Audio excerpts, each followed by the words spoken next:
هكذا تركناه في مباراة النمسا، دماء وأنف مكسور وشكوك كبيرة عن ماذا سيحدث بعدها. فهو ليس لاعبا عاديا، هو النجم الكبير، النجم الأول. معه منتخب فرنسا شيء، ومن دونه شيء آخر مختلف تماما. من الطبيعي أن منتخب فرنسا من دون مبابي يصبح أقل قوة وخطورة ويخيف المنافسين أقل مما هو الحال مع كيليان مبابي. الآن إن وجد المنتخب الفرنسي الحاجة لحمايته حتى الدور الثاني فأعتقد أنه سيفعل ذلك، سيحمونه لكي يصل بكامل قوته للدور المقبل. تدرب لوحده صحيح، لكنه شارك أيضا في بعض التدريبات مع زملائه.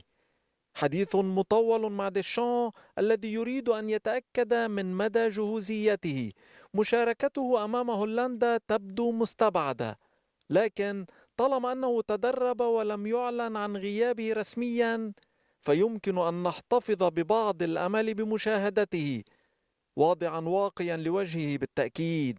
هذا إن حسم الجهاز الطبي وديشان أمرهم بإشراكه، وهو شيء سيحصل على الأرجح بعد التأكد من كل التفاصيل. فلا أحد في فرنسا يريد المخاطرة، لأن خسارة مبابي لمباراة أو اثنتين على أبعد تقدير مع تأهل المنتخب أفضل بكثير من إشراكه مع خطر خسارته طوال البطولة.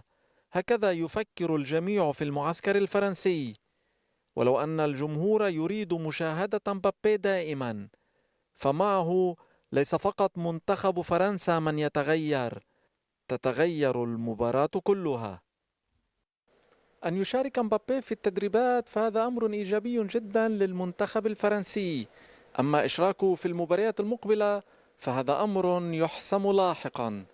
من داخل ملعب بادربورن، حسين ياسين، بين سبورتس.